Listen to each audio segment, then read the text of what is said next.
Yes. Good evening. Virendra sir, good evening. Good Vivek, evening. Dr. Good evening, Virendra everyone. is the president-elect of Rajasthan Ophthalmological Society. I believe you have met him before Yes, also. yes, yes. I have. Good evening, Dr. Virendra. I have met him. Yeah, good evening, Vivek. क्या हाल है? बस Yes. Sir बढ़िया. बढ़िया. Good to see you. And it is a very good topic. I think everybody will be benefited. Good My evening. pleasure. Hopefully, I can do justice. Virendra You will do.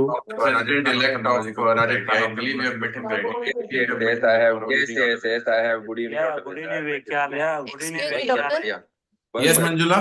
We are live now, doctor. And it is a very good topic. Hey, Rashri, can you mute everybody else besides me? Okay. So, good evening, seniors, colleagues, and all the wonderful and dynamic residents. For today's evening Kaksha, I am Dr. Vishal Agarwal, Scientific Committee Chairman, Rajasthan Ophthalmological Society, and it gives me immense pleasure to welcome you all for yet another masterclass of the online PG teaching program Kaksha by ROS, which will cover all the major topics over a period of next 2 years of the current curriculum. We will be bringing the best of national and state faculty, to share their knowledge and interact with you. The residents who have logged in, the fellows who have logged in are also encouraged to interact with the teachers and the panel. As usual, there is a grand quiz kept at the end of the class with lots of prizes to be won. So keep a strong vigil and stay glued to the Kaksha throughout. So coming to this class, we have today with us Dr. Vivek Dave from LB Prasad Eye Institute, Hyderabad, a dear friend, to teach us about endophthalmitis, a dreaded condition for every ophthalmologist. And I can say, with confidence that everybody present here at one point of time in our careers, everybody has faced it and has lost sleep over it. It is a very important topic, not just for the postgraduates, but all practicing ophthalmologists. Dr. Dave is an authority for the same and has done a lot of work on the diagnosis, management of endophthalmitis. Dr. Dave, I'll just be brief about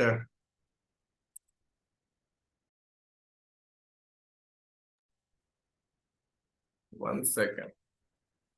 I'll be just, briefly, speaking about Dr. Dave. He has a very long, list of accomplishments and CV. So he's a clinician and scientist, Anand Bajaj Retina Institute, LB Prasad Eye Institute, Hyderabad, adjunct assistant professor of ophthalmology, Rochester, USA, board member of International Society of Ocular Trauma. He's a board member of Asia Pacific Ophthalmic Trauma Society and a member of Asia Pacific Academy of Ophthalmology Standing Committee. He's a mentor faculty at CyberSide. His areas of interest are endophthalmitis, endoscopic VR surgeries, ocular trauma, complex VR surgeries. He's on the editorial board of seminars in ophthalmology, BMC, and IGO. Long list of awards here. I'll just mention a few. He has won the AIOS IGO Gold Award for the top publication, Asia Pacific Academy of Ophthalmology Distinguished Service Award, Asia Pacific Veterinary Society Tano Travel Grant. He has, been awarded with the grant a couple of times. Best Video Award at the Asia Pacific APVRS. Nursing Rao Award for the best free paper, the Uveitis Society, in Uveitis at the AIOS in 2021. A very prestigious award, Professor Nampal Swami Young Researcher Award in 2021 at VRSI. And JM Power Best Award at VRSI in 2016, ET Selvam E-Poster Award at AIOS 2012, and the list goes on. I welcome the ROS President, Dr. Sanjeev Desai, sir, President-elect Dr. Virendra Agarwal, sir, and our Dynamic Secretary from Jodhpur, Dr. Ghulam Ali, who will be presiding the Kaksha. Dr. Pooja and Dr. Sana are the postgraduate students who have logged in today. Pooja and Sana, are you there? Yes, sir. Okay. They are postgraduates from different colleges and PG institutes in Rajasthan. They'll be on the hot seat, and I request Dr. Vivek to interact with them freely. Dr. Rashri Hirawat is a young and budding VR surgeon from Jodhpur, and she will be moderating today's class. And she is a pass out from RP Center and did her fellowship from Shankar Netralaya, Chennai. over to Vivek Dave for his class. Vivek, you can start sharing your class.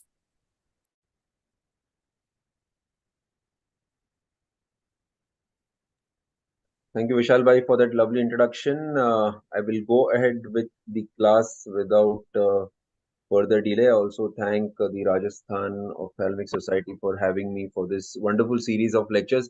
I've actually been personally following these lectures, and I feel this is a wonderful series for all trainees to have a good overview of the particular topics that are covered. Uh, can someone quickly confirm that I am audible right now and very clear? Yes, you are audible, Vivek. All right. Okay, thank you. So the topic that has been allocated to me is endophthalmitis. Now I understand I would be having a mixed audience here. On one side, I may have practicing eye surgeons. On the other side, I may have trainees. I think largely we have trainees. So what we will try to do is we will break this topic up into multiple subsets and try and cover the maximum that we can. So we will try to go through definition, important signs and symptoms, the broad. Vivek, you will be covering both traumatic and post-operative, or just post-operative endophthalmitis?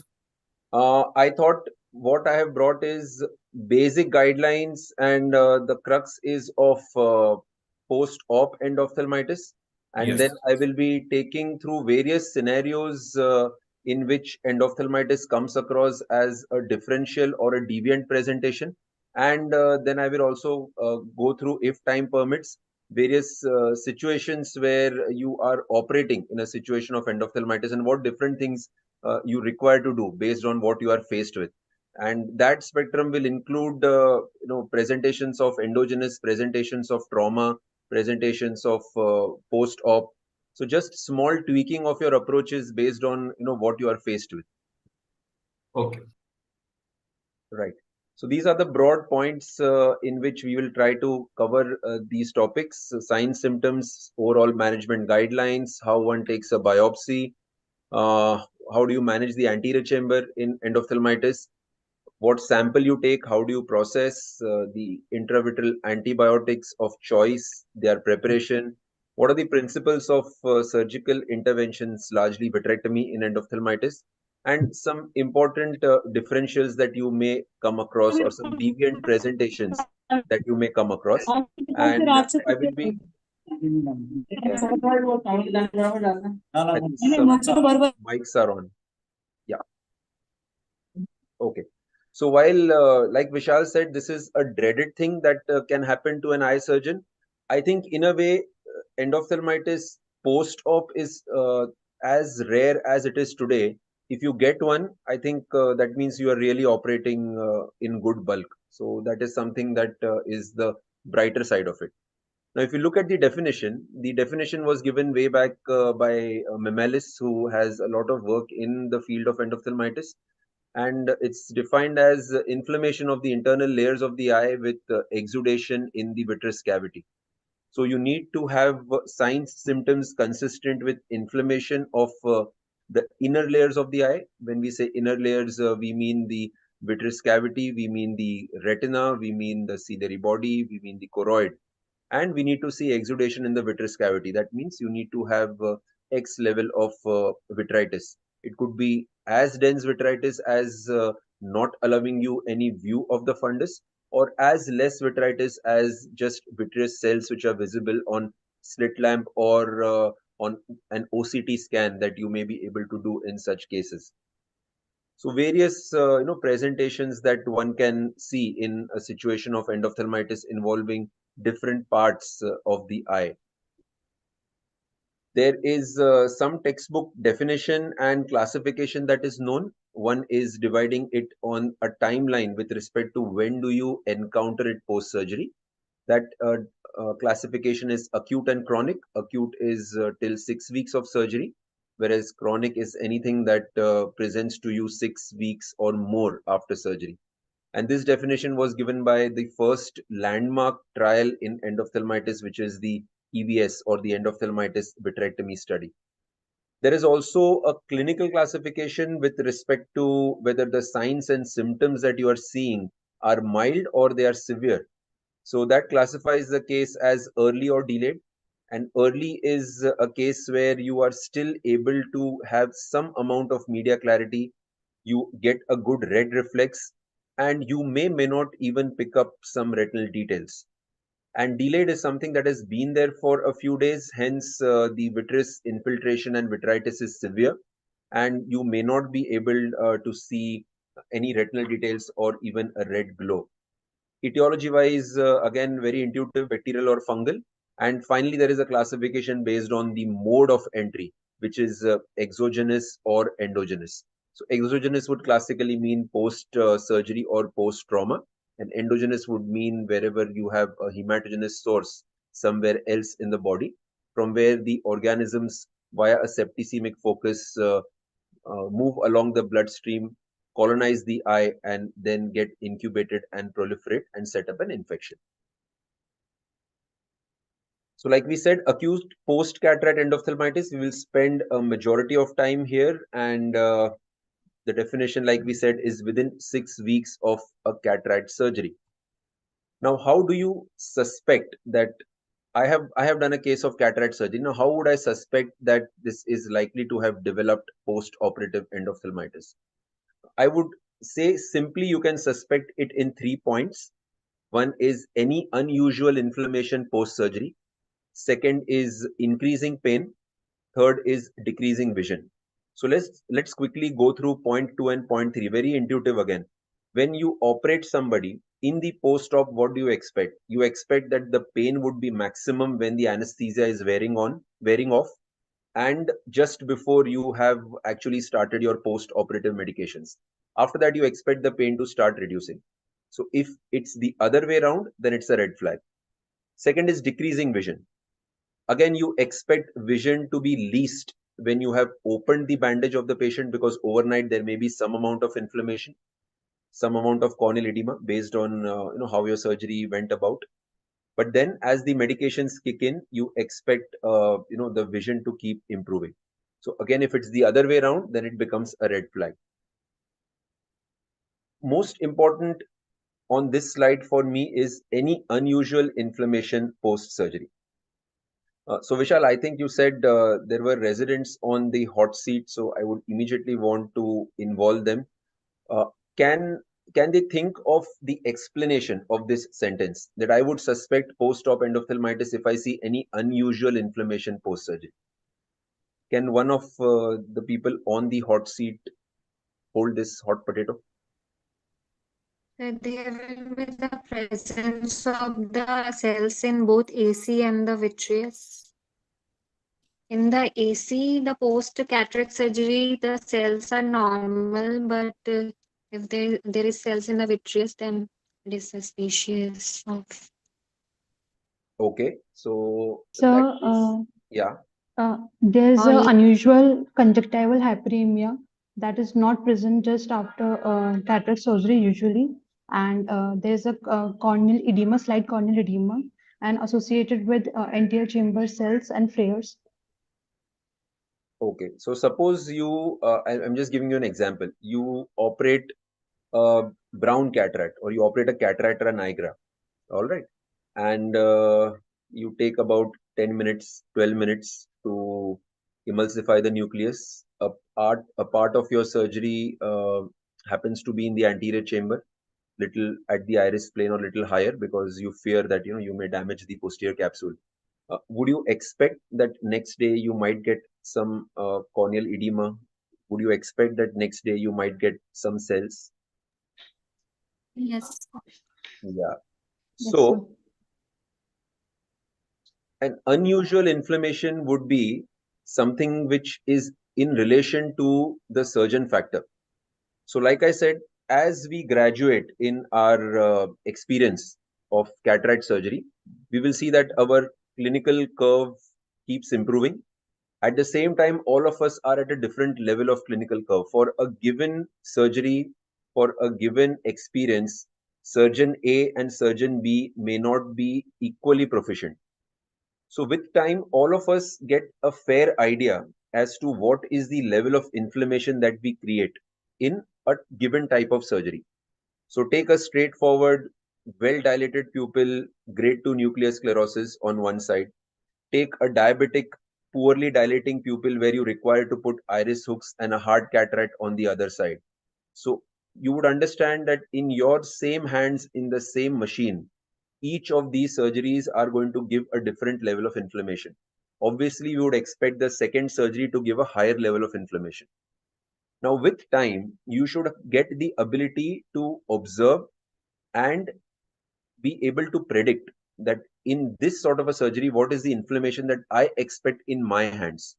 And if in the post-op, you feel that the inflammation that you have got is out of proportion of what you expect to get as per your surgeon factor, then it becomes a red flag for endophthalmitis. So herein is the importance of unusual inflammation. I operate on somebody, I expect that the next day post-op is likely to be so and so. If there is a deviation, if I see something which is out of proportion, then it is likely to be endophthalmitis, or it is likely to be the differentials of endophthalmitis, which we will come to. But that should absolutely alert you that this is not something which is normal. This is not something which is usual. So that is the importance of saying to get unusual inflammation post-op would be a red flag for potential endophthalmitis.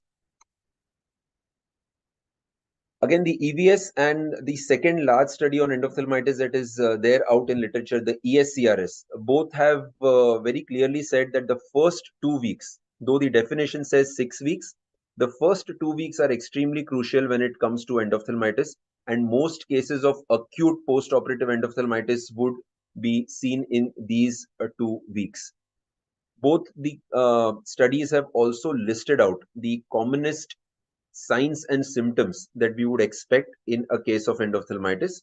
So if you see, the signs and symptoms that are listed are blurred vision, pain, swollen eyelids, hypopyon, a congested eye, and hazy media.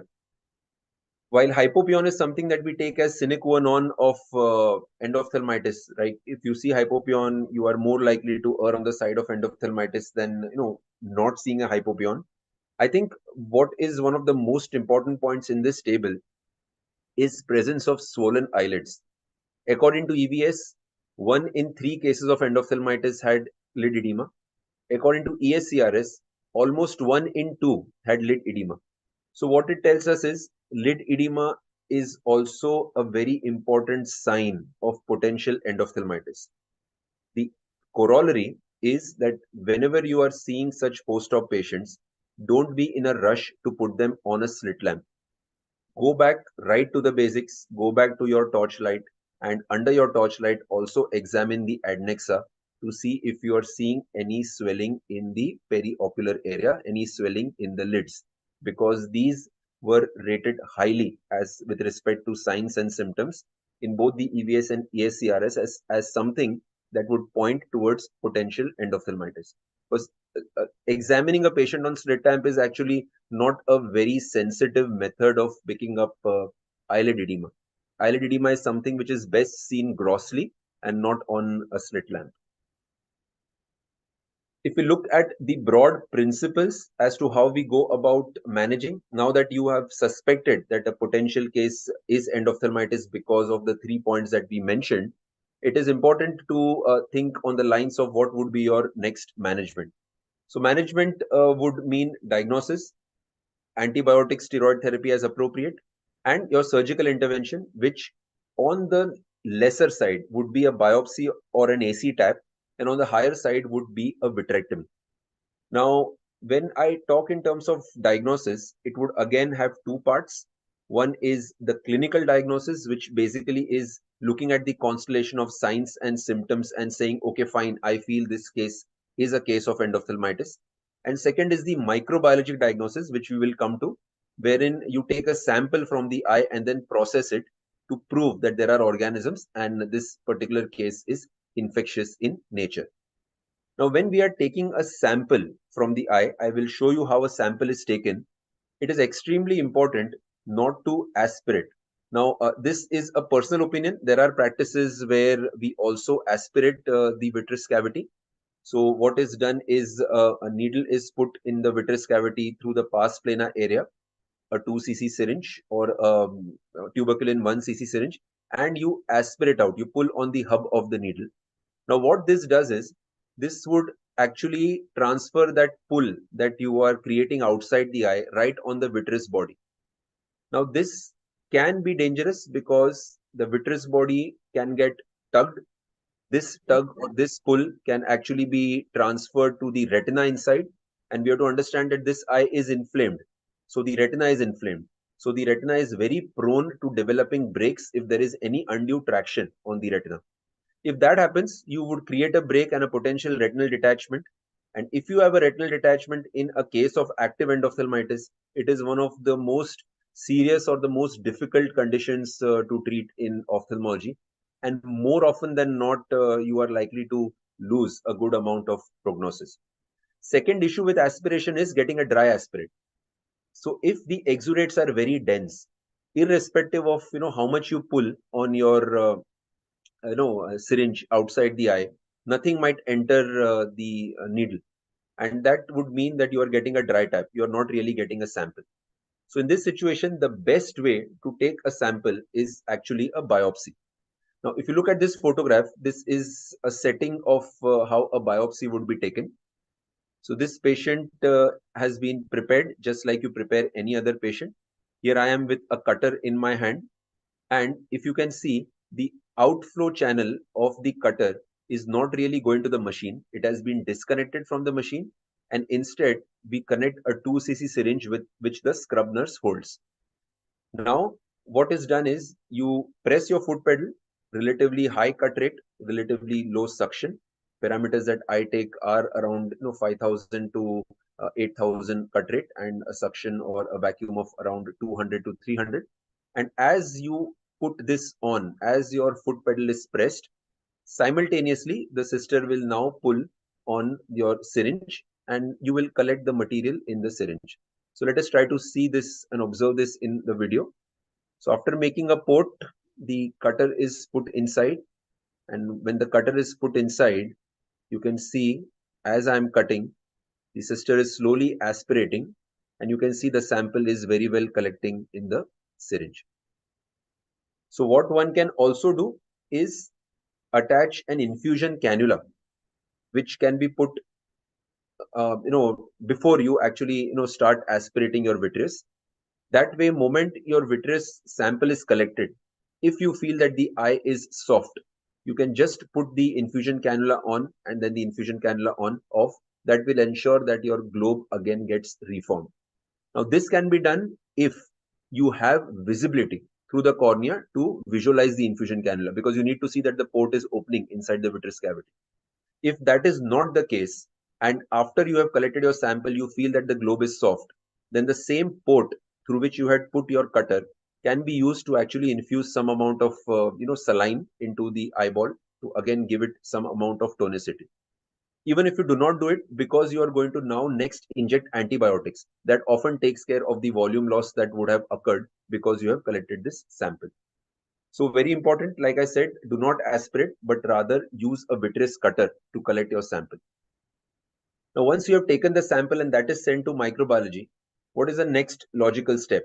The next logical step actually is a vitrectomy, but let us assume that you do not have a setup of vitrectomy or you do not have visualization for vitrectomy. In that situation, the next step that you need to do is inject intravitreal antibiotics. Now, intravitreal antibiotics need to be injected such that they cover for most common organisms that you are likely to see in your setup. And all around the world, the current gold standard is a combination of vancomycin and ceftazidime. So vancomycin is a very strong antibiotic for a complete gram-positive coverage, and ceftazidime becomes a strong antibiotic for a gram-negative coverage. Important thing to understand is vancomycin and ceftazidime, though they are used in the eye, they are not FDA-approved drugs for ocular usage. Hence, they are not commercially available in the concentrations that are required to be used inside the eye. Hence, you need to reconstitute them from IV injections. Another caveat here is IV injections, because they are supposed to be given directly intravenously, never have preservatives. You can go back and look at any IV, injection ampule, and you will see that it does not have any preservatives. Why? Because they are meant for one-time usage. You are not going to break an ampule of IV injection and keep it aside to use it again on a different day. Hence, there is no question of having a preservative, because preservatives themselves can, elicit allergic reactions, or they can elicit inflammation. So this is the reason that one-time usage medications do not have preservatives. So what that would culminate into is the understanding that when you prepare vancomycin and ceftazidime for intraocular usage, they again are not going to have preservatives inside. Hence, once you have crossed a time frame of 24 hours, that is our I would say arbitrary or working cutoff at LVPI, those reconstituted antibiotics are discarded. Next time, if you see a case of endophthalmitis, please make a fresh, reconstitution. Now, though Vanco plus Cefta is the common combination that we use, the other combinations that are used around the world are Vanco imipenem or Vanco colistin. So again, I will go to the person on the hot seat. Can you tell me why Vanco imipenem or Vanco colistin are options that people use other than Vanco ceftazidime?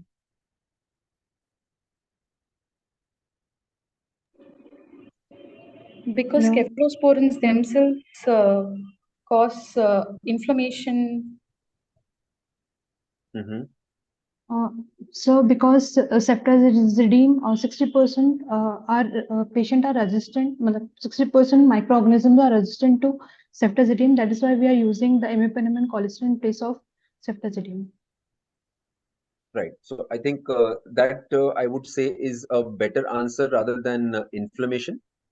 So if you look at literature, let us say you put literature which talks on endophthalmitis and antimicrobial susceptibility decade by decade for any institute around the world, you will see a gradual trend in increase of resistance towards the gram-negative coverage antibiotic. Whereas for gram-positive organisms, the sensitivity of vancomycin across the board is still as high as 95 to 100%.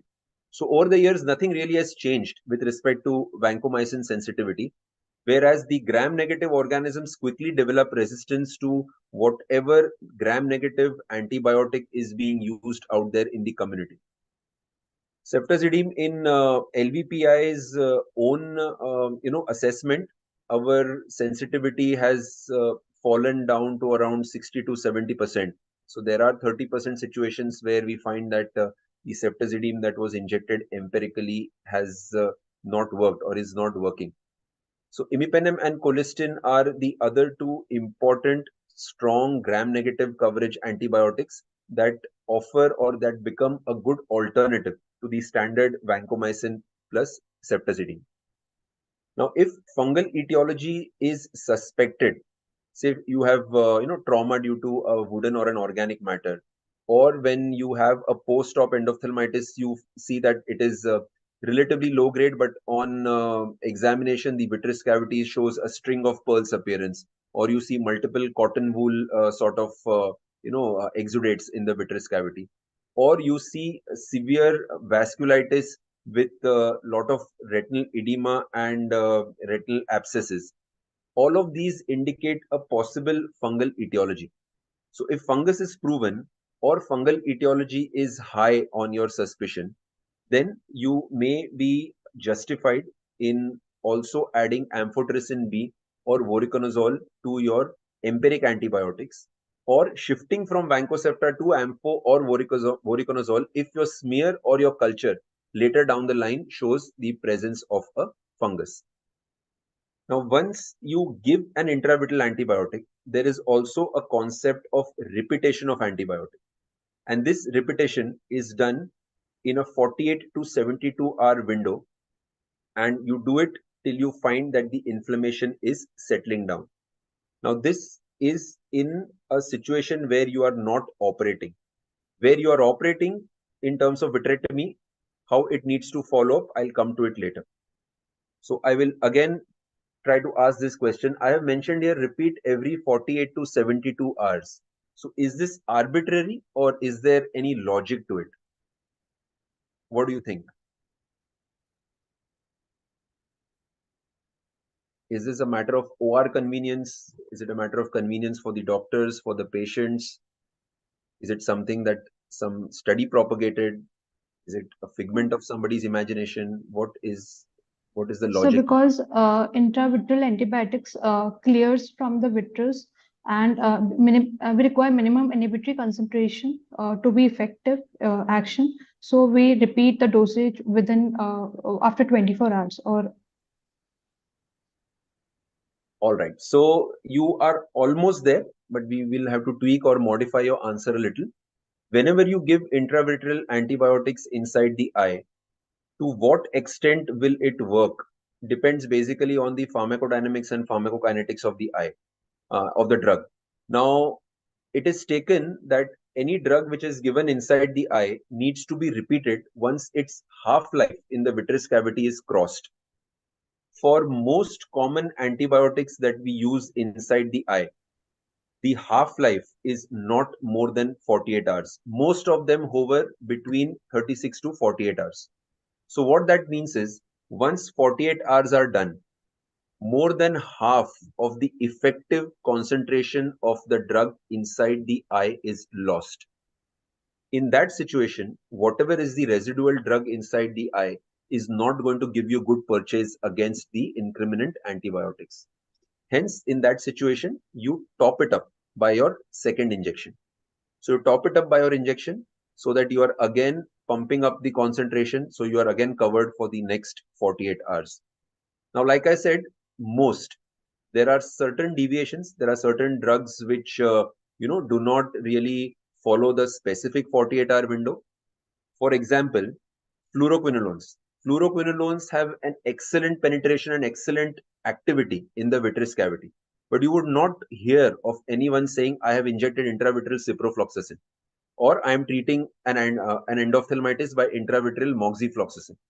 Why is it so? Because half-life of fluoroquinolones in the vitreous cavity is extremely poor. 4 hours to 6 hours, 6 to 8 hours to the max. So what does it mean? If you make that as your drug of choice, you will have to give 3 or 4 injections in 24 hours. So it becomes impractical. So for that reason, though fluoroquinolones have a very good penetration in the vitreous cavity, in fact, as I mentioned here, they are the antibiotic of choice for systemic management of endophthalmitis. Because if you give orally, they will really penetrate and enter the vitreous cavity in high concentration. When given intravitreally, they really do not, maintain their concentration. It quickly drops, and you will have to repeat multiple times a day. Voriconazole has a half-life which hovers little around 24 hours. So if you are treating a fungal endophthalmitis with voriconazole, you are best suited if you repeat injections daily, rather than say Ampho-B where you can still give it at 48 hours. Then if the patient is vitrectomized, again the half-life will come down. There again, instead of 48 hours, you will have to bring it down, and the Ampho-B you will have to give it at 24 hours. So all of these, what I'm trying to tell you is, I'm not trying to sort of, teach you each and every half-life, but I want to give you a concept that when you are choosing a drug, you need to choose what organism you are suspecting or what you have isolated. 2, what is the current standard drug that is available in literature for it, because you do not want to deviate from what is going on as a standard pattern. 3, if you have the availability or if you have been able to isolate the organism, does that particular drug fall in the sensitive pattern or does it fall in the resistance pattern?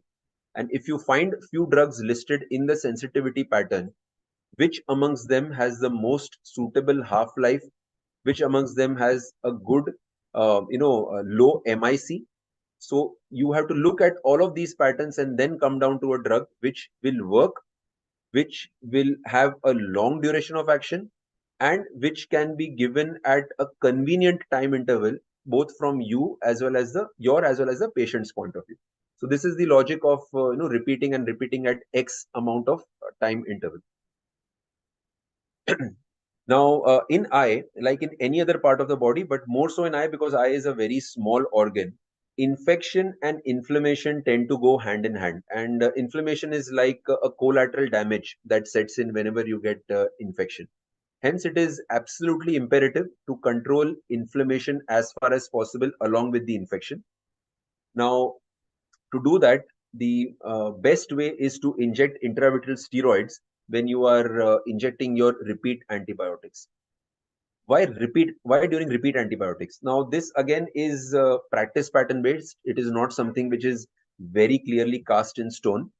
But whenever there is a fungal endophthalmitis, most practices would not be comfortable using a steroid because steroid can propagate fungus inside the eye. Hence, once one injection goes in and just before the injection you have collected some sample and your sample has ruled out your fungus, then that means you may be relatively safe from the point of view of using an intravitreal steroid, and hence in the repeat injections you can add dexamethasone. Now, dexamethasone, your other options could be intravitreal triamcinolone acetate, acetonide, or there are also scientific reports and case series where Ozurdex has been used inside.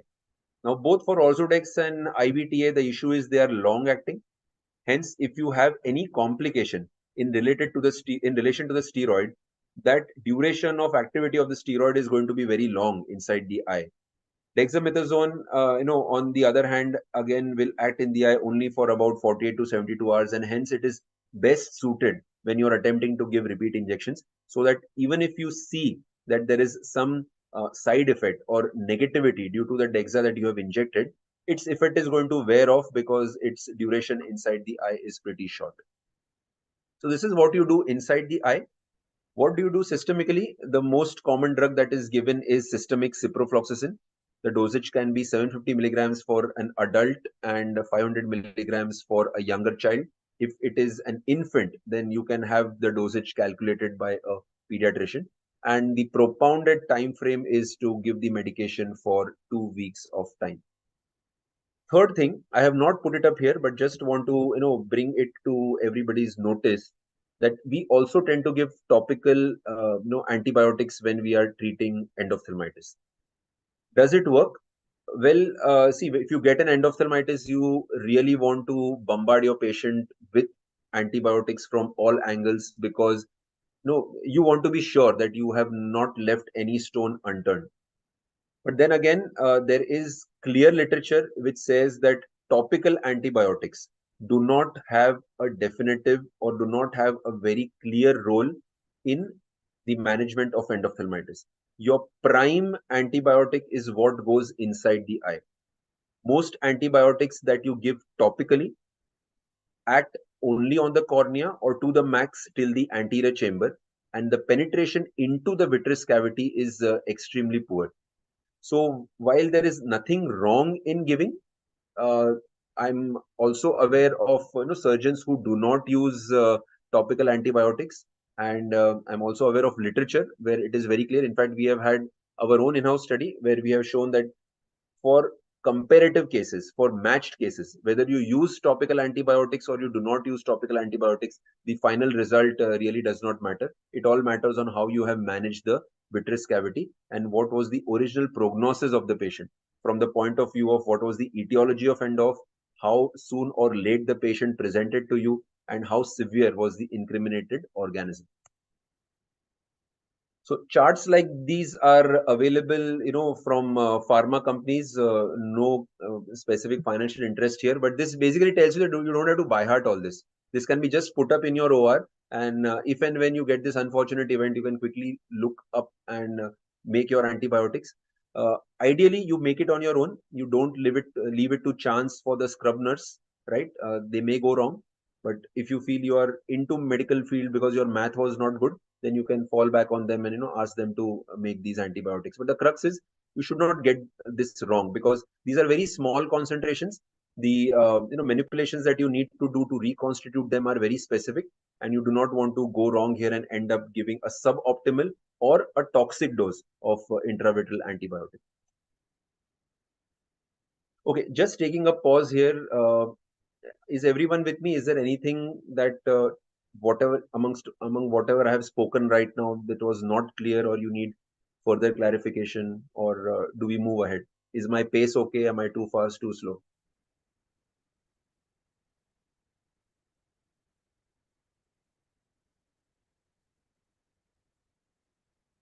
Sir, take I it as... have a doubt, sir. Okay, sure. Please. So post-operatively, if there is an inflammatory membrane, but there is no hypopyon, there is so much of membrane, and when you suspect and the fundus is not clear, can we give a suspicion of endoph? And if at all, can we give a dose of intravitreal antibiotics? Yeah, so let me come to that question. Hold on to that question. I will show a couple of examples right at the end. And when I'm giving those examples, I will clear this query of yours. So hold on to it, because I would like to explain this with an actual photograph and an example. All right? Yeah, sure. Okay. Coming to the microbiologic part of the diagnosis, we saw in the video that we collected some sample from the vitreous cavity. Now, what is done is this would be sent to the microbiology lab. In the lab, they would do the standard Gram, Giemsa, calcofluor white stains for creating smears. And also the remnant would be cultured, and you would use agar plates and liquid media, SDA, PDA broth for your routine cultures. Now, couple of things that routinely labs do not do is holding an anaerobic culture or holding a culture for atypical mycobacteria. Most labs will not do this because, see, maximum the amount of sample that you can take from the vitreous cavity would not be more than a tune of 1 to 1.5 ml. If you are really, and you suck the vitreous out, then you may take about 2 cc, but not more. So that may not be adequate to do everything. So what is usually skipped is holding anaerobic cultures and holding cultures on LJ media for atypical mycobacteria. Well, atypical mycobacteria again are something that we do not very usually see in endophthalmitis. Rather, we tend to see it more, say, in a case of scleritis or something like that, or a buccal infection. But the importance of a anaerobic culture is if you are having a low-grade delayed onset endophthalmitis. As you know, the commonest incriminant organism there still is Staphylococcus, but very high on the list of your differentials becomes Propionibacterium. And Propionibacterium is an anaerobic organism. So if you are suspecting that your case is a low-grade delayed onset endophthalmitis, potentially Propionibacterium, you send a sample. It is very imperative to flag it to the microbiologist that this is what you're looking for. See, it is possible that your lab may hold anaerobic cultures. That's a different thing. But at least in Hyderabad, I am aware of that most labs will not hold unless you specifically tell them that this is required. And if you do not tell them, then it's a possibility that you may be harboring Propionibacterium in your sample, but it will not grow because you did not ask for anaerobic cultures. So this becomes, these aspects of knowing microbiology becomes important, because you cannot just throw a sample at the microbiologist and expect that they will do magic. You really need to guide them as to what you're looking for them to do their work in a better way. Then again, nowadays, other than smear and culture, one step ahead is almost always done, which is looking at the PCR and seeing whether the PCR can pick up eubacterial or fungal DNA. This becomes important because even if you do not have live organisms, because you require live organisms to grow on culture, you require X level of live organisms to be picked up very well on smears. If the organisms are dead, if they are broken down, then even if they are there on the smear, they may not look like those organisms by morphology, and it may be reported as negative. But what PCR does is PCR picks up genetic material. Now, be it a live cell, be it a dead cell, be it a broken cell, be it an intact cell, the genetic material is going to remain the same. So PCR can overcome this, limitation of a smear and culture, and let you know if your, sample is harboring some eubacterial or some fungal DNA. Then again, mind the words. What I have written is eubacterial DNA. What I have written is fungal DNA. So what it means is PCR will not tell you that this is Staphylococcus. PCR will not tell you that this is pneumococcus. PCR will not tell you that this is a dematiaceous fungus. It will tell you that this is fungus. It will tell you that this is eubacterium. So you are still at sea with respect to what is the organism, but you at least get some direction as to what is the etiology, whether bacterial or fungal, that you are dealing with. And most setups, you will have at least around 85 to 90% sensitivity. That still means this is not foolproof, but it is one added layer of diagnostics over your smear and culture. Also, I would like to draw your attention to the second line, which is saying 6 or more polymorphs per high power field are predictive. What would this mean? I think you should take a snapshot of this slide and go back and read this article that I have quoted. I can also get this circulated. Now, what this article talks of is that when you collect samples from a case of endophthalmitis, there is a possibility that the organism may not be isolated. But if there is an infection, the body is going to mount some amount of inflammatory response to that particular infection. Hence, if you see microbiology reports that come across whenever one sends vitreous samples, the microbiologist not only comments on what organism has grown or not grown, they also comment on what is the level of inflammation that is seen. And that is usually commented upon as 0 to 5 cells, 0 to plenty cells, 1 to 2 cells per high power field. Not cells, sorry, polymorphs. So what it means is they are also attempting to quantify what is the amount of inflammation that they are seeing in the given vitreous sample. And this paper actually has attempted to predict that if you see X amount of inflammation, would it turn out to be infectious or not?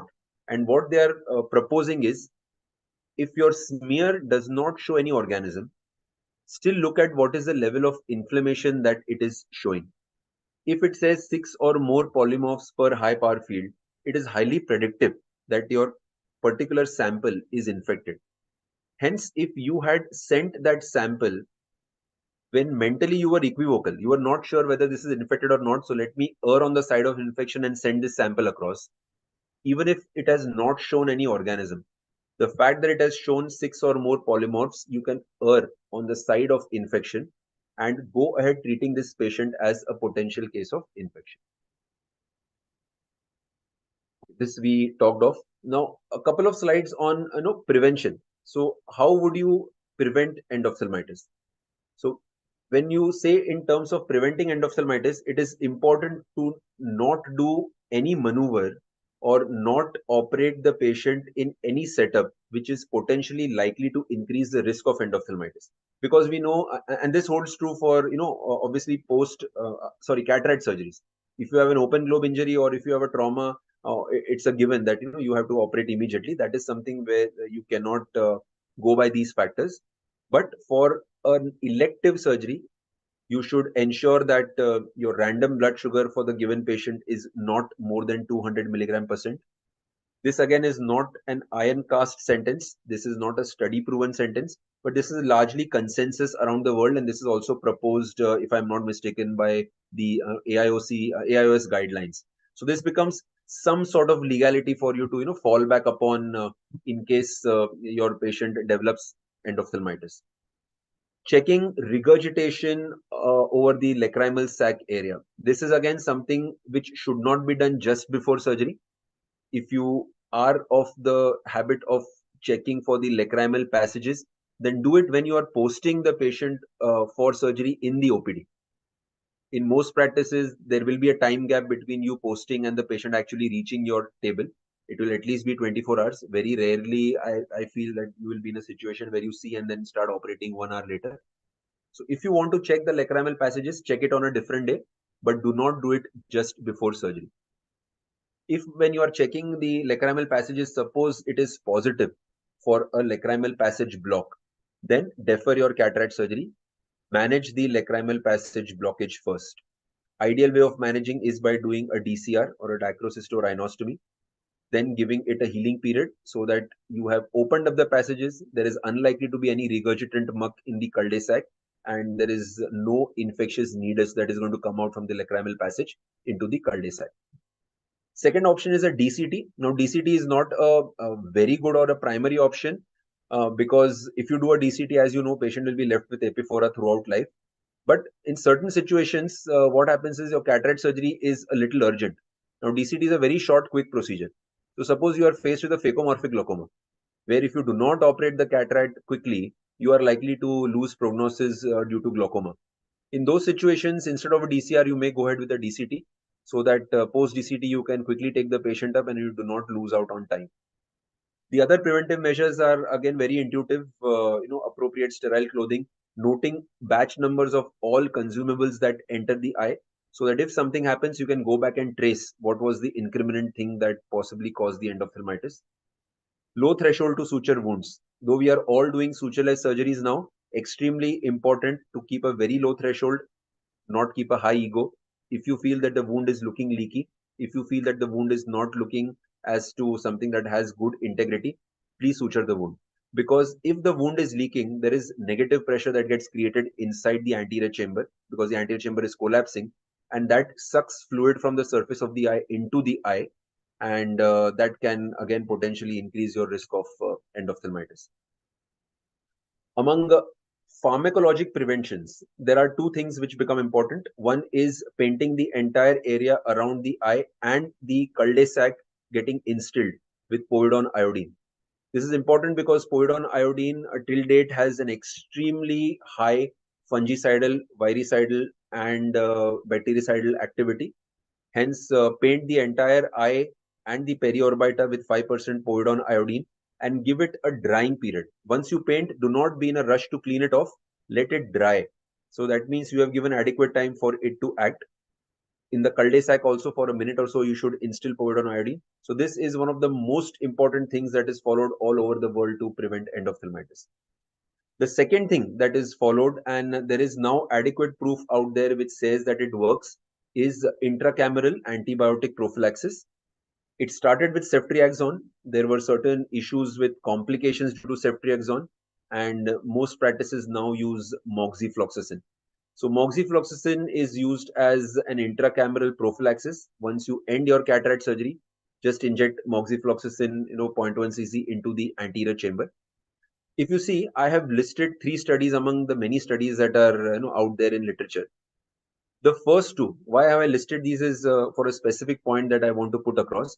The first two very clearly say that if you use moxifloxacin, you are unlikely to get an equivalent level of endoph. That means your incidence of endophthalmitis will come down. So it is definitely protective. Now, the third study, interestingly, is our own in-house data from LVPI. So we looked at cases of endophthalmitis following in-house surgeries. We took only the subset of in-house surgeries because, if it's an in-house patient, we have all pre, intra, post-op documentation, which is watertight, and we can assess these patients for all potential factors very well, rather than those cases which have been referred from outside. So here what we found is, we had over the years a group of surgeons that never used Moxi, and we had a group of surgeons that always used Moxi. So we thought this is a good opportunity to compare how things worked out. And we saw that we actually did not have any reduction in the incidence of endoph between the two groups. However, very important point here, in the group where moxifloxacin was used in the LVPI setup, the endophs that occurred in spite of Moxi usage were milder. They recovered quicker. And the final visual acuity that was gained was much better than in the other group. So what inference my in-house study tells me? It tells me that I may not be better off by giving Moxi in terms of reducing the incidence. But even if the incidence has not come down, God forbid if I get an endophthalmitis, I am likely to be better off because that endoph will be milder, it will go off quicker, and I will get a better final visual acuity. So this is a different aspect of intracameral prophylaxis that we sort of inferred from our own in-house literature. That even though incidence may not come down, you are still better off because the effect of the endoph will be milder. So if in spite of all precautions you get an endophthalmitis, ensure that you have a prompt retina referral and management setup. You have a colleague with whom you can liaise and quickly send the patient across. Have a clear dialogue with the patient and the relatives.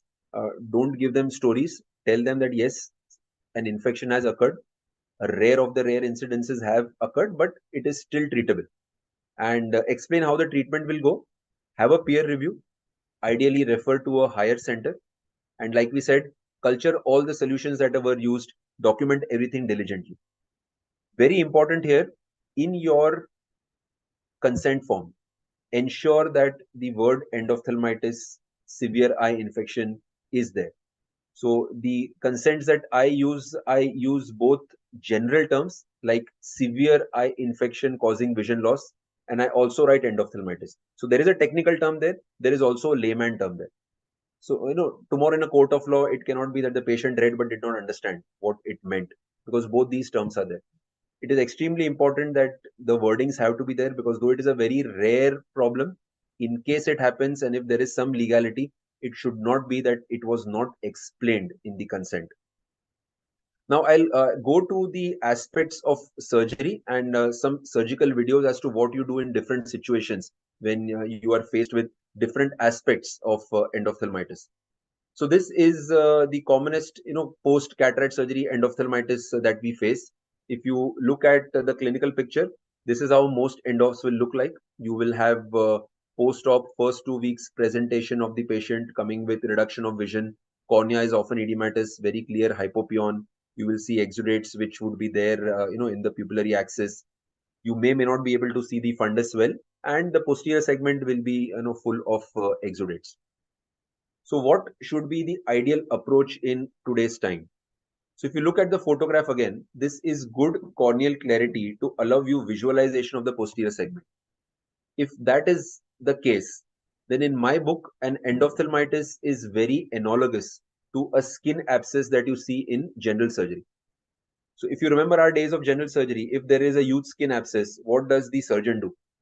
The surgeon doesn't just inject antibiotics with a needle in the abscess.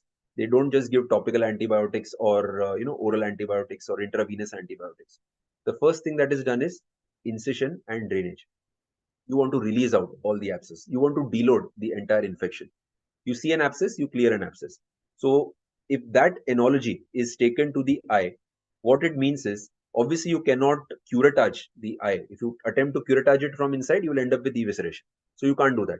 So what is next closest that you can do is, you can do a pars plana vitrectomy, and do a vitrectomy, inject your intravitreal antibiotics. So if the corneal clarity allows, take a vitreous sample before you put the infusion on, so you get an undiluted vitreous sample. Do a complete thorough vitrectomy, inject intravitreal antibiotics, and come out. When I say a complete vitrectomy, again, practice pattern, I would go ahead and also induce a PVD, because I feel if the posterior hyaloid is separated, that gives you the best clearance of vitreous cavity that you can. Now, this is a relatively long-standing controversy as to whether you should do a complete vitrectomy or a core vitrectomy. Now, if this red part is the vitreous cavity, this is how a core vitrectomy would look like, wherein you go in and debulk the vitreous centrally, but do not really approach the posterior hyaloid. And this is how a near complete vitrectomy would look, where you actually have induced the posterior hyaloid of the retina and have cleared the entire vitreous cavity completely. Now, the advantage of doing just a core vitrectomy is it quickly debulks the central vitreous. It is easy and quick. The posterior hyaloid is not touched. Because it is not touched, basically you are not attempting to induce a PVD. All the complications or risks of attempting to induce a PVD are averted. So you are less likely to touch the retina. You are unlikely to create a retinal break. You are unlikely to do relatively blind manipulations, because many a times the corneal clarity may not be very good for the beginning surgeon, right? At the same time, it will assist you to have an adequate microbiologic sample, because the core is good enough vitreous for you to collect sample. Because the core has been removed, you have created space to inject antibiotics, and to whatever extent you have at least debulked the infectious load, to certain extent. But if I draw your attention to the concept of this core vitrectomy, we can take a step back to what the endophthalmitis vitrectomy study had said. Like I told you again, this was the first landmark study in endophthalmitis. Now, in the surgical protocol of this study, they never had a complete vitrectomy, because in those days the instrumentations were not very good. So PVD induction in the study was discouraged for the fear of inducing breaks. So what they did was only a core vitrectomy, and their primary goal was obtain specimen for culture, make space for antibiotics. But if you look at the fine line, at the end of the day, in the EVS, the protocol did not allow clearing the exudates from over the macula. Why? Because the posterior hyaloid was never touched. So more than half the cases where the vision did not improve very well, there was a residual maculopathy. And we know that in inflamed eyes, if the posterior hyaloid is in contact with the posterior pole, you are likely to have maculopathy. That study again had two groups. One was core vitrectomy and one was even a smaller intervention that was just taking a vitreous sample. And where a smaller intervention was done, that means just a vitreous sample was taken, 13% of eyes required a repeat procedure. Whereas where a core vitrectomy was done, lesser number of eyes required a repeat procedure. So though the end of vitrectomy study does not directly talk of a complete vitrectomy, it does tell you that a smaller intervention will need more repeat interventions than a larger intervention, which will have lesser number of interventions. So from that logic, in today's time where you have better visualization and better instrumentation, you can go ahead and do a complete vitrectomy, and there is a lesser risk of inducing iatrogenic trauma on the retinal surface. So the advantage of a complete vitrectomy over a core in such cases would be better infection clearance, your capacity to deload the entire vitreous cavity because you have removed everything. Very importantly, because you have detached the posterior hyaloid and cleared it, you have an opportunity to assess the retinal surface. This becomes very important because by looking at the retinal surface, you will get an idea of the overall prognosis.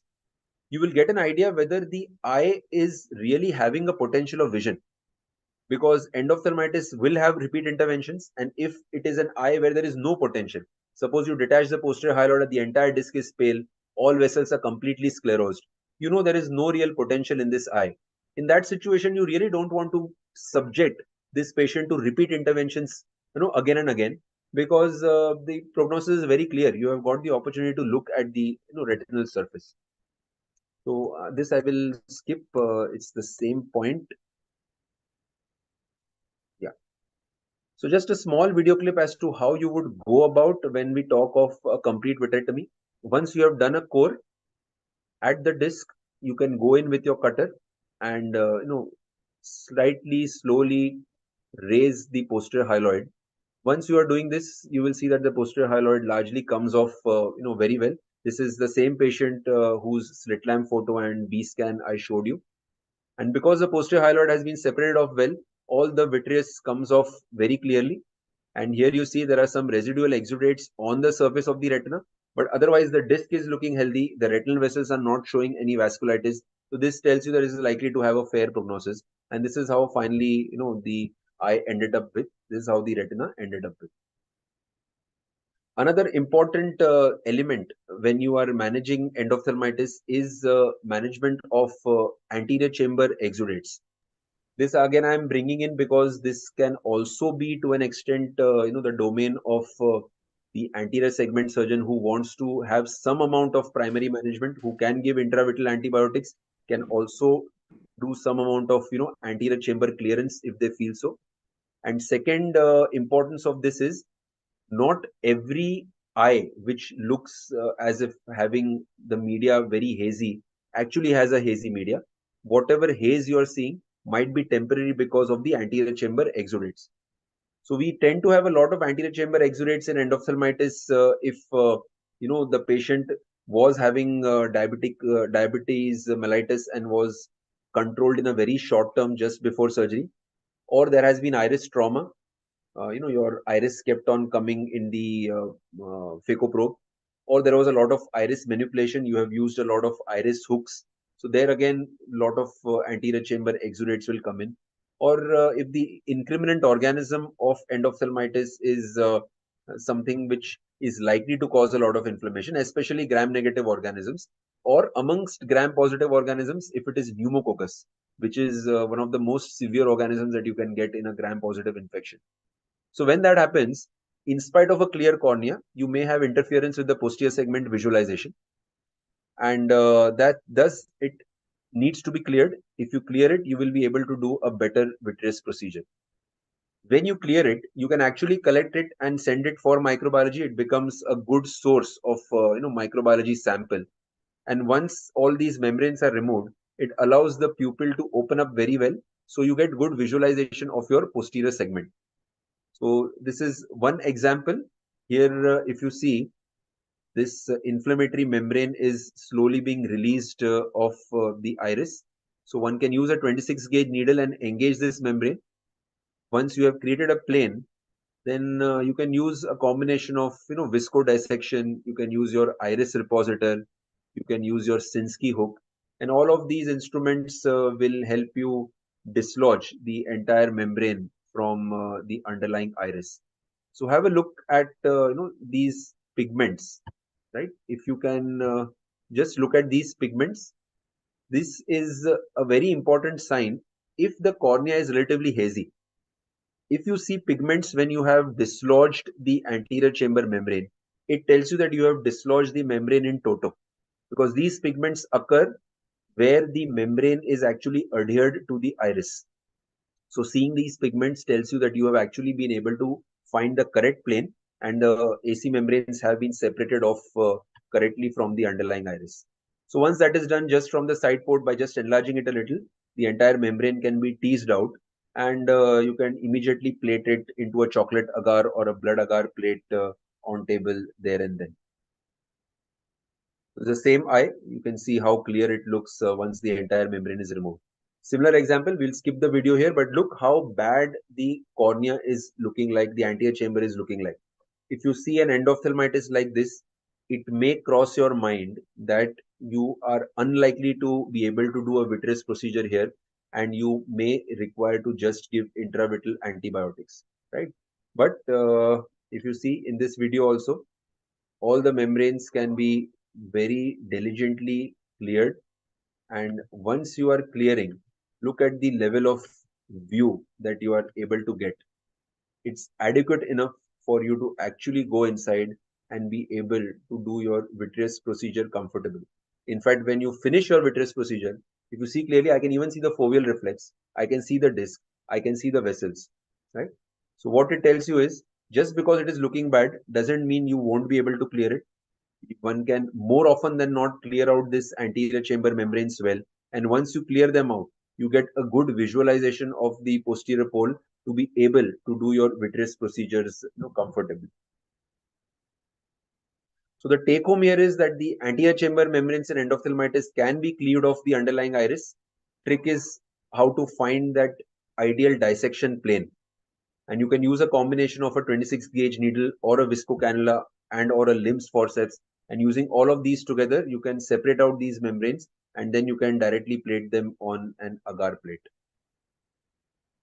One last video on again anterior chamber manipulation. If you look at this, this is a post PK endophthalmitis. Now, after the penetrating keratoplasty has been done, there was some amount of hyphema that was present. So the anterior chamber obviously inflamed off. The patient was on topical cycloplegics, steroids, and antibiotics. But then the patient was referred for endophthalmitis management. Now here, as we enter, all the hyphema that was there, you will see, will start sort of coming out. You are getting this hematinized blood because of the hyphema being there for good amount of time. Now I'm putting in an AC maintainer and attempting to clear off all the hemorrhage to the extent possible. Now once I clear off the hemorrhage, what I find is it's a completely bound down pupil. So because it's a completely bound down pupil, obviously I'm not going to have any posterior segment view. So does it mean I would not be able to do posterior segment manipulation? Well, not really. You can actually take your cutter, keep a low cut rate, high vacuum, and cut across that entire central membrane. Now, an important caveat here is, many a times this membrane is vascularized. So as you are cutting, you may start feeling or you may start finding that it is bleeding. So in that situation, what can you do? Well, you can bring in a diathermy. So what I'm doing here is, I have a cutter in one hand, I have a diathermy in the other hand. As I keep cutting this membrane to create a view for the posterior segment, as and when I encounter bleeders, I am immediately diathermizing them. So eventually what will happen is I will get a good central visual, good central opening that will allow me posterior segment visualization, so that I can go ahead and do my vitreous procedure for the management of endophthalmitis. At the same time, the diathermy has come in and ensured that everything is made bloodless. Now see, such a beautiful view of the posterior segment. All the exudates can be very well managed, very well cleared, and you are even getting a very good view of the retina. So again, I will take a pause here. I have more videos and more situations. I don't know, maybe I can break this class up into two parts. If there are any questions that you would want to ask me at this point in time, we can take those. I also remember the question that was asked, so I will come to those examples in case nobody has any other questions.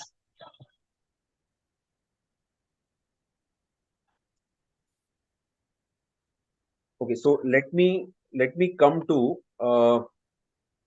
just a second. Let me come to certain differentials that I feel are important, and they would be of use to the audience at large. That would also cover the questions that were asked me by one of the candidates here.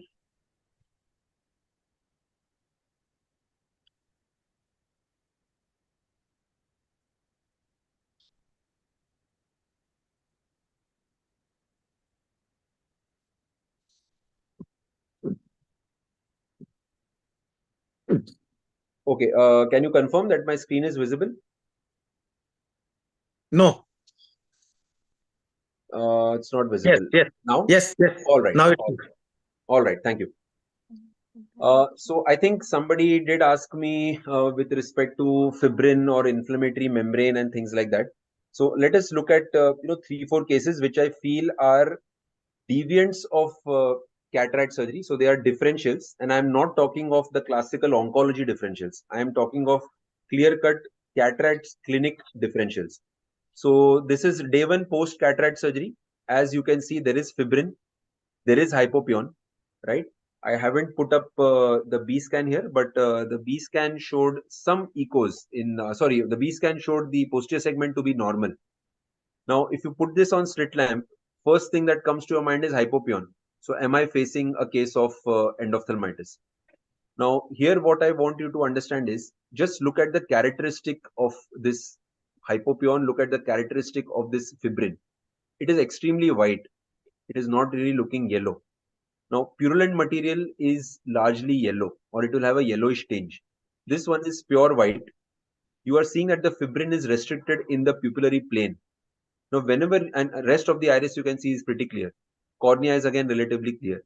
So when you have these sort of presentations, the hypopion itself doesn't necessarily mean that this is an endophthalmitis. So in my book, this would be a case of non-infectious inflammation, or this would be a case of exaggerated inflammation that you are seeing in the eye, not really infection. This is not equivocally infectious in my book. So if it is unequivocally infectious, so if it is not unequivocally infectious, then one way to approach, right? Now I am again talking of ways of approach. One way to approach is you keep the patient admitted, or you ensure that the patient is available to you for a close follow-up, ideally 12 hourly. Put antibiotics off. Put this patient only on steroids and cycloplegics. Now in this situation, examine the patient again 12 hours later. Ideally, if you have the availability, please document a slit lamp photo so that you can have a clear comparison. If not, make a diagram and document diligently as to what your findings were. Now, at that 12-hour follow-up on hourly steroids and cycloplegics in terms of atropine, see whether the inflammation has come down. If the inflammation is status quo, or if you feel it has increased, then you have to err on the side of infection. If it has come down, then there is a high possibility that your original thought process in terms of inflammation was correct, and maintaining this patient on high level of steroids is going to take away all this inflammation. So what we did for this patient is put him on steroids and cycloplegics. So look at the membrane here. Look at the membrane here. You can very clearly see hypopion has almost gone away. There is an absolute thin streak left behind. The inflammatory membrane is now shrinking and it has become a central coagulum. You continue that for one more week, you see that it is even contracting further. Now you have something which is left only on the posterior pole. The entire anterior chamber otherwise is cleared. The hypopion has disappeared. And 1 month down the line, everything has gone away. So what is this entity? Well, this entity also has been described in literature. this is called as a non-infectious endophthalmitis. So what are the characteristics of this? Characteristics are, point one, AC looks hot. When I say AC looks hot means you will see membranes, you will see fibrin, you may not also see hypopyon. So everything on slit lamp which tells you that this is likely to be endophthalmitis. But B scan is clear. The inflammation is whitish. If you end up taking a sample, the sample is invariably negative. AC tap is negative. And this exquisitely responds to topical cycloplegics and steroids. So this was actually published by Dr. Subhadra Jalali. अरे यार ये अंग्रेजी क्या हो गई हाँ क्या Query. क्यों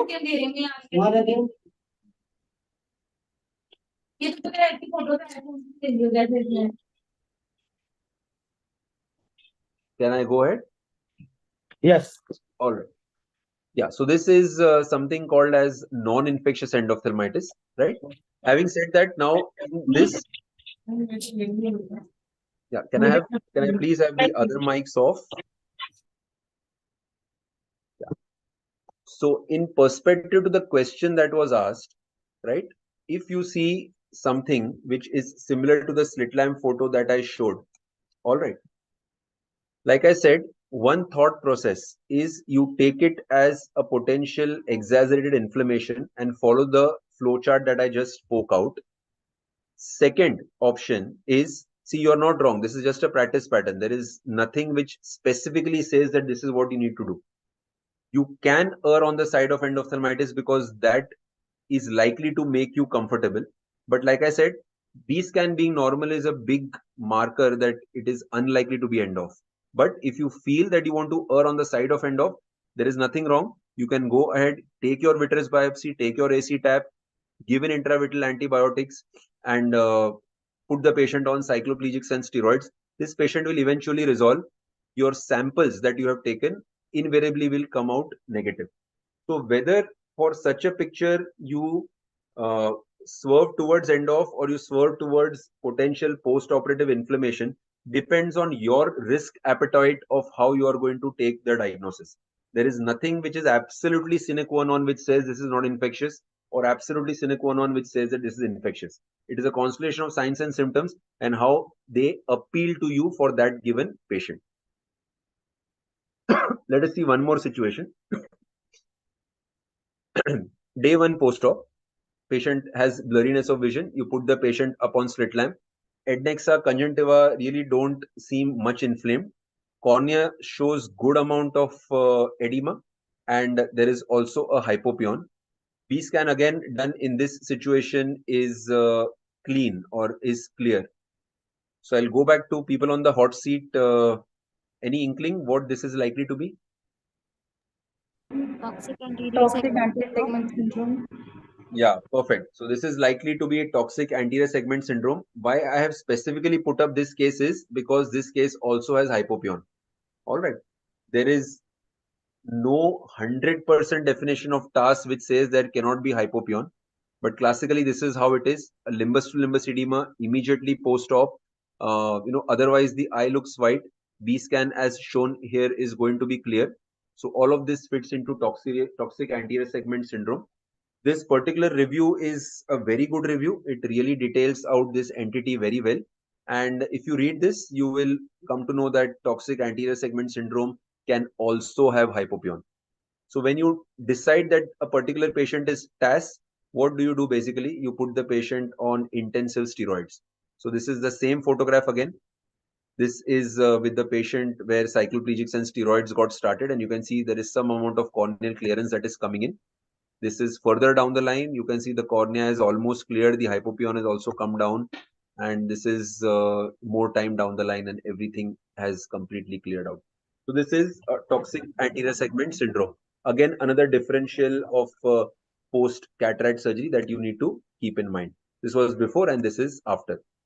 A last differential, very unlikely that you all will see this very commonly in your career. You may see it honestly, 2 or 3 times in your entire career. It's not very common, but can happen. So now this patient was referred to me from Maharashtra as a case of low-grade delayed onset fungal endophthalmitis. So the referring doctor was very clear what the diagnosis was: low-grade delayed onset fungal endophthalmitis. So the presentation was whitish reflex in the pupillary plane. Cataract surgery was done a huge time ago, almost a decade ago. The issues were noted just a few weeks back, and the patient had some discomfort in the vision. The vision was fluctuant. The anterior chamber was largely quiet. B scan was normal. Fundus was visible. But as per the referring physician, there was posterior hypopyon, or there was a white hypopyon which was within the capsular bag. Now, this is what it was. If you look at the anterior segment OCT of this patient, you would see this is the IOL, this is the iris, this is the bag, and this is all the white material which has got now accumulated throughout the breadth of the bag because the patient is lying down and is in supine position. So what exactly is happening here? Well, what is happening here is, in the original cataract surgery, there possibly was cortical matter, or there were some remnants of cells that were left behind. Now, usually whatever is left behind will actually just stay there as Elshning pearls, or may come up as a PCO, which you can, yak cap away, or they may just absorb off with time. But sometimes there can be a metaplastic transformation of these cells, and then they proliferate. They proliferate and start occupying the capsular bag. And when they do that, they can push the IOL right up, such that the IOL and the iris actually go into a zipper closure. So the intracapsular contents no longer communicate with the anterior chamber.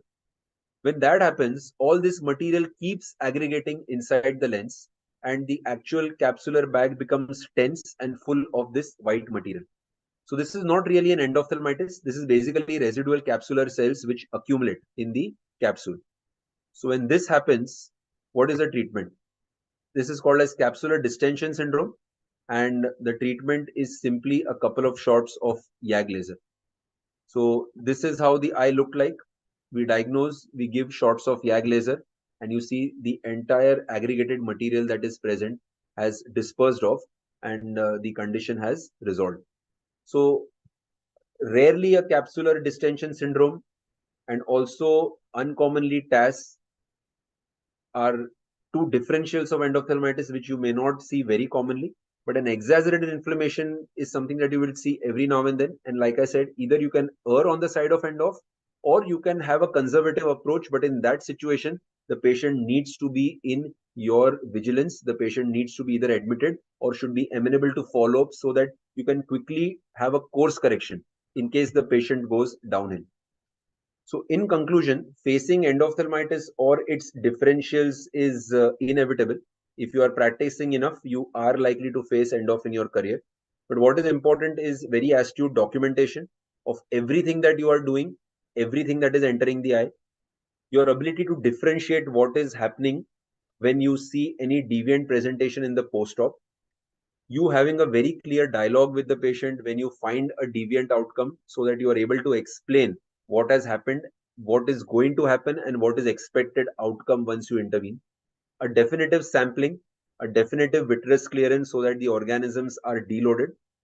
Direct microscopy culture and PCR backup is paramount. Ideal if you have it in your institute or your setup itself, or the friendly neighborhood microbiolab, and a diligent follow-up so that you can give the best possible outcome for the given particular case. So thank you very much for your attention. I have further material to share, but possibly we can split it up into a later class where we can concentrate on different surgical aspects of endophthalmitis. So what I explained right now was the in general overview of how endophthalmitis would be managed. So I think we have some time left in case there are any additional questions we can go through, or I can put up the two questions that I had actually brought in. These questions are based on overall understanding of endophthalmitis, and maybe you can attempt to answer those. We can have 30 seconds or 45 seconds each for the questions, and then maybe on Vishal's side, one can note the answers and we can see what we feel are the best possible answers. So do we go to the questions, or do we go to the quiz? What do we do next? Okay, sir, before we proceed for the questions, there is one question in chat box. The question is from Dr. Anusha Reddy, and she is asking if patient presenting 1 week with feature of endophthalmitis, she is already using topical moxie and steroids, how to proceed and how to differentiate from TAS? Is core vitrectomy sample is still useful? Okay, so let us break this question up. Patient has presented 1 week with features of endophthalmitis. So when Yes. you're saying it's features of endophthalmitis, that means you have seen those signs and symptoms which tell you clinically that I feel I am facing a case of endoph. Okay. Now the second part is patient is already using topical moxie with steroid. Now what did I tell you previously? That using topical antibiotics is neither a definite prevention nor is it a definite modality of treatment of endophthalmitis. So whether the patient was using topical moxie and steroid or not is immaterial with respect to whether the patient would have endoph or not, right? So that does not really matter whether the patient was using topical moxie and steroid or not. How will I proceed? I am saying that the patient that I have in front of me, my heart, my mind, my brain tells me that this is a potential end-off. If it's a potential end-off, explaining it to the patient as to what we are, facing, explain to the patient what we are going to do. What we are going to do, we require a microbiologic sample and we require to deload the vitreous cavity. If visualization permits, if your cornea is not very edematous, if you are able to clear out whatever are the anterior chamber exudates well and you are getting a visualization of the posterior segment, then I would take a biopsy and I will follow it up with a vitrectomy. Like I said, in my practice pattern, my aim would be to do a complete vitrectomy. But if you are not able to do a complete vitrectomy, either due to a skill issue or due to a confidence issue or due to a visualization issue, then at least do a core vitrectomy. That means clear out the vitreous to the extent possible. Breaking this statement further, the person has asked, is core vitrectomy sample useful? Now, Yes. if you are going to use the core vitrectomy as a sample, it is very important not to dilute it. Now see, if you do not put the infusion cannula on, what will happen? After about 5-6 seconds of vitrectomy, your globe will start collapsing, correct? If you put the infusion cannula on to maintain the tonicity of the eye, the vitreous that you will now be collecting will become diluted. You're following me? So if you want to use this core vitrectomy sample for sending it to the lab, then on the infusion cannula, you connect air instead of fluid. So on your machine, shift to air. So what will happen is, as you are doing your vitrectomy, air will keep coming in. That air maintains tonicity of the eyeball. At the same time, because it is not fluid, it will not dilute the vitreous that you are collecting. So then that vitreous sample also you can send it to the lab. See, usually just a vitreous biopsy is sent to the lab, but there is nothing that stops you from sending the whole vitreous sample. There is nothing that stops you from sending the whole cassette fluid. So what all sample do you want to send to the lab is completely up to you. All right. But if you are collecting the vitreous sample or sending vitreous sample, it is best if it is undiluted. So it can be that initial vitreous biopsy before you start your infusion fluid, or if you want to collect or send the core also, then instead of vitreous fluid, infusion fluid, please start air. How would you differentiate it from TAS? Now, TAS has a very clear clinical presentation. Like we said, limbus to limbus corneal edema. Otherwise, the eye is quiet. The B scan is completely normal and exquisite response to steroids. So it depends on which way you want to move clinically in your mind. If your mind says TAS, then you put the patients only on steroids. You need not do anything else. And then see what is happening down the line. 6 hours down the line, you should start having the cornea clearing out. 12 hours down the line, you should see significant clearance of the cornea. So if that is how it proceeds, then it is TAS. So lot of times what exactly is your differential, you will come to know after you have done your primary intervention based on your suspicion. Are you following me? Did I make sense?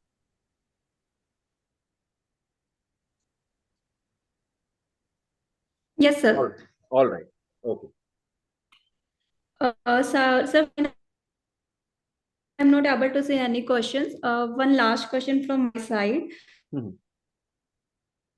There is no definitive role of topical antibiotic post-operatively, tramizai. So if at all we are going to give local antibiotics, when to stop or how to taper, how long we should continue the treatment? Sorry, your voice cracked. Can you come again? Yes, sir. In this is where we start topical antibiotic steroid, that is vitrectomized eye. So how long we should continue, when to stop, how to taper? You're talking in terms of topical antibiotics and steroids? Yes, sir. Yes, sir. Yeah. Like when Alright. topical antibiotic. Yeah. So see, first rule of antibiotic therapy anywhere in the medical world is ideally there should not be a taper of antibiotics. If you are tapering antibiotics, what you are doing, that particular organ where you are giving your antibiotics, you are actually exposing that organ to decreasing concentration of antibiotics. So when you're doing that, you are likely to cause resistance, because low concentration of antibiotics the organisms are getting exposed to. So personally, I do not prefer antibiotic steroid combinations that are available, right? Because you should not be tapering off antibiotics, whereas steroids you tend to taper off. So in my practice, topical antibiotics for the management of endophthalmitis per se do not have any specific role. For me, I will use them only as a post-op medication, like you use them in routine post-operative cases. So I will use the full dose, which is 3 times or 4 times a day without tapering, and I will stop it after 14 days. Steroids. The usage of steroids has to be in sync with the amount of inflammation that you are seeing. So take a clinical judgment of whatever is the inflammation, and you may start as high as 1 hourly or 2 hourly, and then start bringing it down, start making it 8 times, 6 times, 4 times, 2 times, as you start seeing the inflammation coming down. So as the curve is improving, your steroid frequency will come down. But antibiotics, it's up to you. 7 days to 14 days is what I would feel is the usual way of using. More crucial than that is that you should not be tapering them off. You just stop them abruptly after a week or two. Okay, yeah, sure, sir. So if we have time, there is one more question I can see in the chat box, or else we will proceed for your question, sir. Sure. I mean, it's up to you. No problem. Yeah, so one more question is, which intravitreal antibiotic, colistin or imipenem, is more effective for gram-negative bacteria in place of ceftazidime, and in which concentration? So concentration, again, I don't by heart the concentration. So it is there in the chart that I had shown up. You can Google it up also, the concentrations, because there is literature for all antibiotics out there in, on PubMed. Now, if you say which is more sensitive, if I would line all these three up, currently, if you summarize world literature, I would say ceftazidime is something which is having the highest resistance pattern amongst these three. Then comes imipenem, and the last comes colistin. I am talking in terms of resistance pattern. That means colistin currently is the most effective amongst these three for gram-negative coverage. But I would say that doesn't mean you should start using colistin left, right, center. Colistin becomes an extremely important drug to reserve when you get infections following, say, DSEX or corneal transplants, because more often than not, when you get endophthalmitis secondary to corneal transplants or secondary to TRABs or AGVs, they tend to be very virulent organisms. More often than not, they are pneumococci and Klebsiella and happen to be MDR or multi-drug resistant organisms. These are the situations where you need or you want to keep back your colistin, not really expose the community organisms to this drug.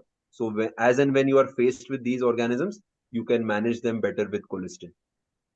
Yeah, sure. Thank you, sir. Sir, now you can proceed with your questions. All right. So the questions that I have are conceptual questions. So some amount of what we discussed today in the class and some amount of background reading of yours should help you with these questions. They are not really very MCQ type questions. So, let us see question 1 and question 2. I have put up 2. Yes, So one sir. is, I have a post-cataract surgery patient who has been doing well over the first 2 weeks after surgery. Now comes with 20/20 N6 vision, mild discomfort, circumciliary congestion, but no hypopyon. So how do I rule in or rule out endophthalmitis?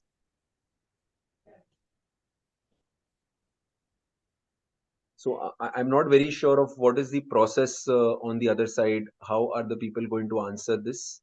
Yep, sir. People are going to answer in the chat box, and I can see there are few answers like we should go ahead with the B scan, and one person is like there is vitreous is clear, less likely it is endo, so proceed with the B scan. And other one is asking like there should be diminution of vision and pain. Patient should complain for that there should be lid edema, or we should go ahead for the fundus examination. So these are the answers in the chat box. Okay. So basically, I can say the most of the people have answered fundus examination and B scan on one side, and like clinical signs like lid edema, diminution of vision, redness, pain on other side. Yeah. So let me give me one more caveat that the clinical signs and symptoms are restricted to what I have actually mentioned in this question. Okay. You Yes. can say that rest everything is largely within normal limits. Yes, sir. So this situation, very marginal case. So in this situation, what would I do?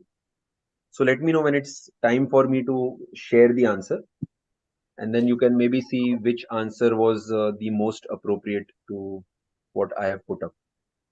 Yes, sir. You can go ahead with your answer because now I'm not going to say any other answer in chat box. Okay, right?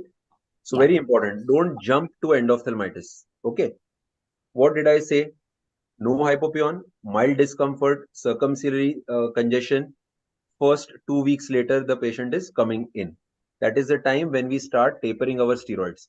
So most such cases are usually just rebound inflammation due to your steroids getting tapered. I don't think this line came up in any of the answers, right? One person has answered just now, continue steroids. Okay, so you can maybe take your call, take a judgment based on what I feel is the most appropriate answer. Yes. Second point is ensure that your frequency of topical steroids is commensurate with what is the expected post-op inflammation. So both point 1 and point 2 are basically telling us that before you jump to endophthalmitis, just try and see whether it is a rebound inflammation. All right. Third point. Yes. Again, something which is not always done clinically, but I highly suggest one should do it if your suspicion of endoph is high. So you are not seeing a hypopyon, doesn't mean there may not be a hypopyon. As you know, right in the corner of the eye, the angle of the eye, we cannot see because of the physics of the eye. So you should also carefully look for an early hypopyon by gonioscopy in the inferior angle of the eye where things may settle in. And what is not visible as a hypopyon clinically, you might pick it up on a gonioscopic examination. All right. So that strengthens your possibility or your suspicion of having an endophthalmitis. Again, another important point, this was something that I think the person on the hot seat first spoke out when I asked my first question. So this I think is another very important caveat that you should look for vitreous cells in the anterior vitreous behind the intraocular lens. See, whenever we talk of excessive inflammation post-op, invariably in a situation of an intact posterior capsule. So this caveat is will not hold true if the posterior capsule is ruptured or if you have had a PC rent on table. But if the PC is intact, then in exaggerated inflammation, you should not see vitreous cells in the anterior vitreous cavity when you take the patient up on slit lamp. But if you see vitreous cells there, then that again becomes that your marginal case should err on the side of endophthalmitis. And lastly, if you are just not able to make out what is happening, it is always important to err on the side of the worst diagnosis so that you do not end up causing a damage. So I think most important caveats that I would say in such cases is think in terms of rebound inflammation, but if your suspicion is still higher, gonioscopic examination to look for angle hypopyon and look for anterior vitreous cells behind the eye. So I'll go to my second question. Should I go to my second question? Yes, sir, please. All right. Okay. Now we have a situation where you are having endophthalmitis. You have done a vitreous biopsy. You have got your report. Okay. Now you have injected antibiotics as per your report. You find that you have injected antibiotics against which the organism ideally should be sensitive, but the patient is just not doing well clinically. So what is happening? I hope my question is understood.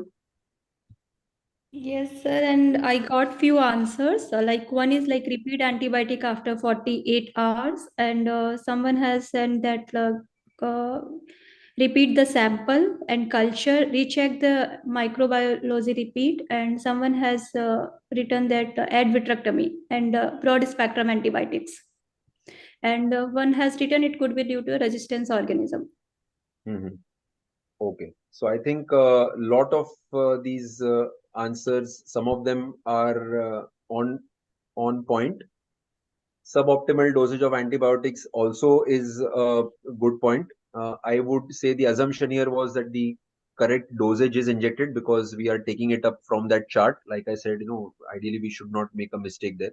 So let me tell you what could be the ideal answer. Obviously, these are not watertight answers, but what clearly comes to my mind is a possibility of a contaminant should be kept in mind.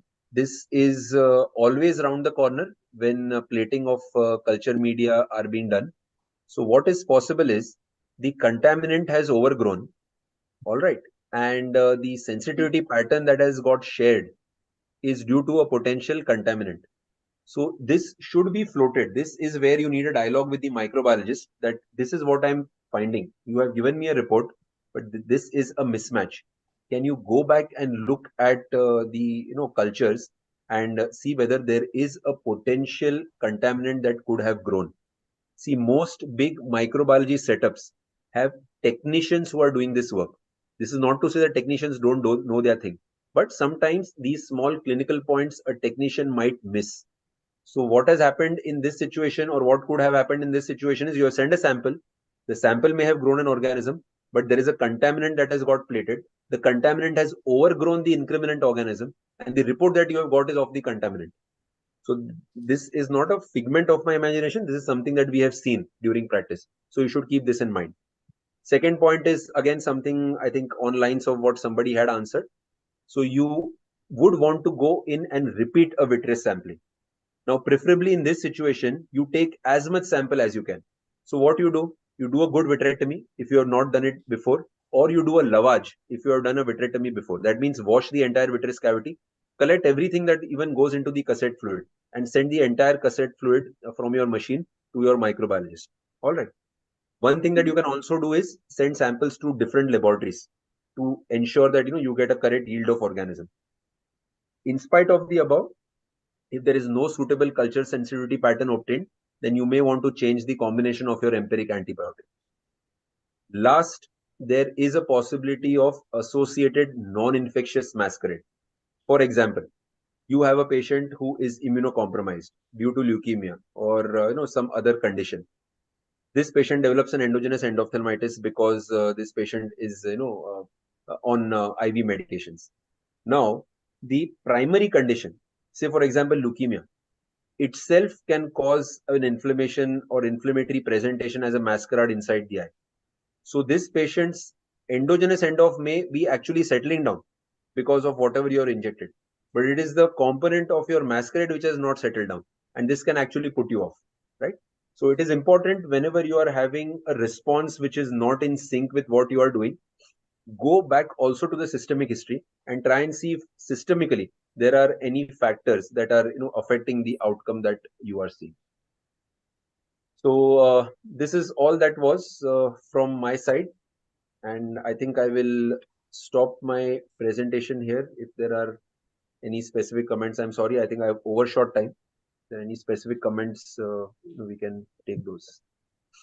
Yeah, sure, sir. So thank you very much.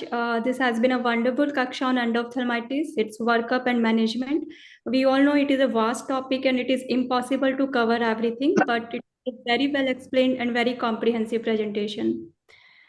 So thank you all residents, ROS executive, respected teachers, and especially Dr. Vivek Dave sir for excellent teaching. We look forward to next class in coming weeks with more residents on the hot seat. Thank you and keep giving your feedback and suggestion for Kaksha experience to improve. Do subscribe to ROS official channel on YouTube. All previous Kakshas are uploaded there. Thank you, sir. Thank you all from Thank you, ROS. Dr. Very much, everyone. Thank you. Okay, bye. Bye-bye.